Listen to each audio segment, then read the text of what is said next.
Donna Hull, Nationwide Children's Hospital. All right, Donna, give us a brief synopsis of your athletic training career. Uh, Actually, I'm a senior athletic training professional. My career began in 1976 at Ohio State University.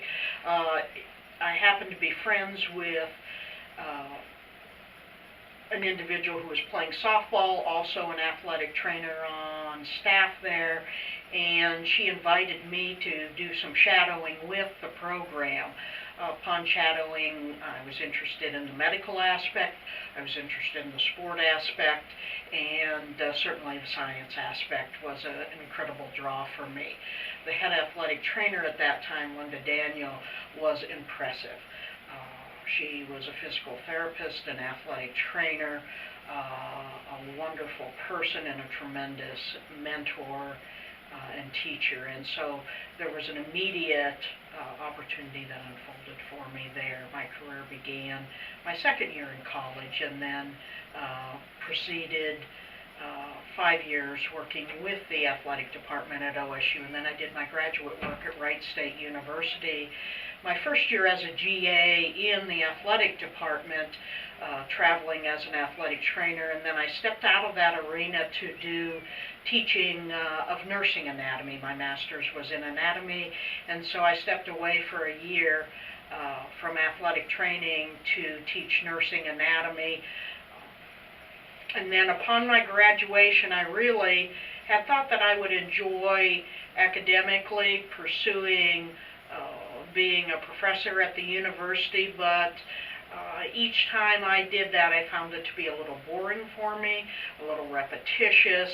I was unsettled, and so I returned to the clinical arena and entered high school athletic training in Dublin City Schools, where I continued my career there with tremendous administrative support, tremendous opportunity to build the pediatric, adolescent, school-based athletic training programs. And then upon retirement from there, was approached by Lisa Klecharowski, a very valued colleague, to entice me to join Nationwide Children's and extend my career further with a bigger scope of influence. So I joined Nationwide Children's Hospital and have been thrilled with the path that this end phase of my career has taken in influencing younger professionals, mentoring younger professionals to the breadth and possibilities of our practice. Right. And do you remember your first salary as an athletic trainer? Oh boy. Well, the blessing was, as student athletic trainers at Ohio State, we were paid, which was fabulous for the entertaining budget as a student, so it supported that. So that was my first paycheck, was probably my junior year, and that was valuable.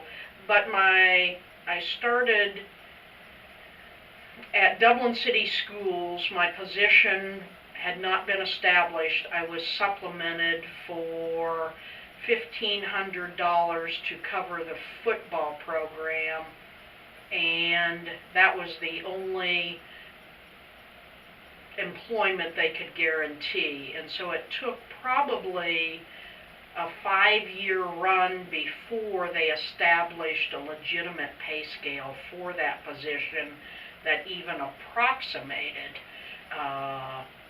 enough money to pay for living expenses. I cleaned apartments, I managed apartments while I did athletic training at the high school for probably a 3 to 5 year window to supplement my income. And how did you first document things when you were an athletic trainer? Actually, documentation was integrated as young professionals at Ohio State. At that time, there was a grant that had come out from the NC2A, and I don't recall what the program was, but they were launching a structured documentation system that Ohio State was a part of. And so that was integrated early. I also lived through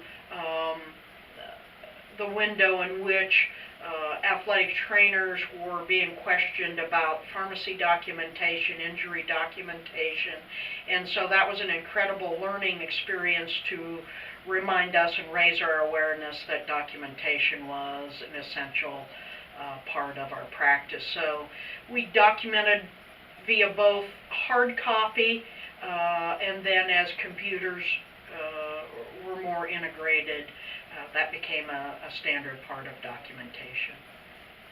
And then what is the biggest challenge you've seen or experienced in your career, whether it's professionally or personally? I think I have entered the profession, and it is a young profession, in a time frame that was very exciting and was full of great adventure and the opportunity to create and build. And so I didn't see it as a negative. I saw challenges and the opportunity to participate in building. From the onset, there were challenges to build a new young profession. I was in the era in which women were not permitted in the male sport arena. And so during my time at Ohio State, that transition occurred. That was huge for the profession and for women in the profession, and that started at the very beginning. But transitions occurred all the way along on a regular basis, which actually made it exciting to be a part of building a better profession. Those changes including movement away from being recognized as more managers to being recognized as allied medical professionals and building that reputation through directing curriculum programs into the allied health area. It included movement of athletic training from being exclusively orthopedic and musculoskeletal driven to being driven more to recognition as an athlete healthcare program to take care of comprehensive issues for our athletes in a more holistic approach. There were challenges in which there was not a framework around pediatric and adolescent medicine. The opportunity to build that in a high school format was very exciting, and it was where I found my passion and continue to find it in that arena, so that there was an opportunity to develop not only the depth of the practice, but the breadth of the practice, and probably I don't see many issues as problems, but as opportunities to continue to create change. The changes that probably are essential now are really to address some compensation issues that have never equated in either our role in medicine among our peers, in education, in that arena, or even in the sports and athletic arena. And we have not effectively addressed that yet. The other challenge is to utilize the celebrity of sport to make others' lives better, and I think there's a tremendous opportunity there that as a profession we need to embrace further. And how did you first get involved with the OETA? Timing and location is everything. I had just completed my graduate work at Wright State and returned to Columbus. The OETA was forming at that time, so that I was able to enter in the first stages of its development, its first meeting. We had been trained at Ohio State that our responsibility was to lead. Our responsibility was to have a voice and use our voice to better the profession as well as better others. And so I stepped into those meetings really as a young professional, and the other professionals in that meeting really were very willing, enthusiastic about mentoring me to contribute in the OETA. So that was a great opportunity to learn how to participate in developing organizations, how to play roles in those organizations, and contribute to the good of the whole. What is your favorite OETA memory? As athletic trainers, we believe in celebrating with our colleagues, and oasis of sanity and embracing the support and friendships that we have. And probably my greatest memories are during windows as a young professional attending conventions, actually as a student at Ohio State, and celebrating who we were as professionals with our mentors, with mentors throughout the state and throughout the country, as well as fellow students, and the collaboration and the friendships and the relationships.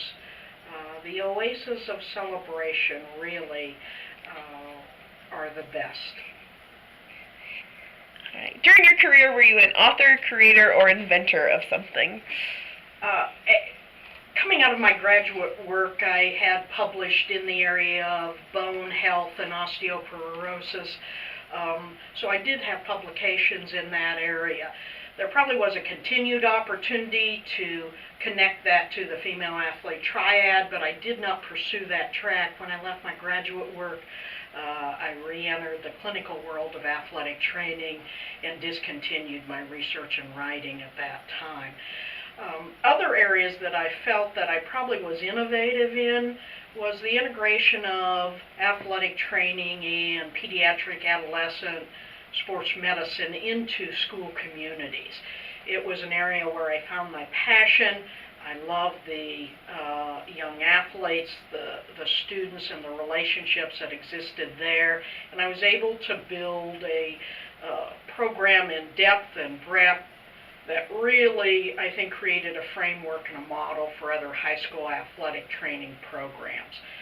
As I moved to Nationwide Children's, the strength of their existing program has allowed me to continue to add to areas of expanded athlete health care and in the breadth of our practice in behavioral health issues, in the area of sports psychology, wellness, holistic health care in those areas. Looking back, is there anything about your career you would change? No. I am not a believer in, I think each of our life's journeys and each of our passages, each of our blind paths is laid before us for a reason. Ours is the choice to optimize that and to bring the best of what we have to both the positive and the challenging parts of that.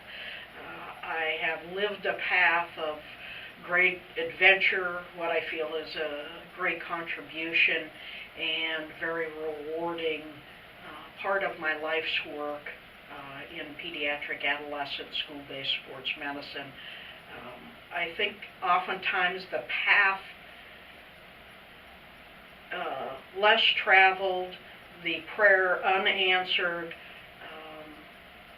takes us to the place where we belong.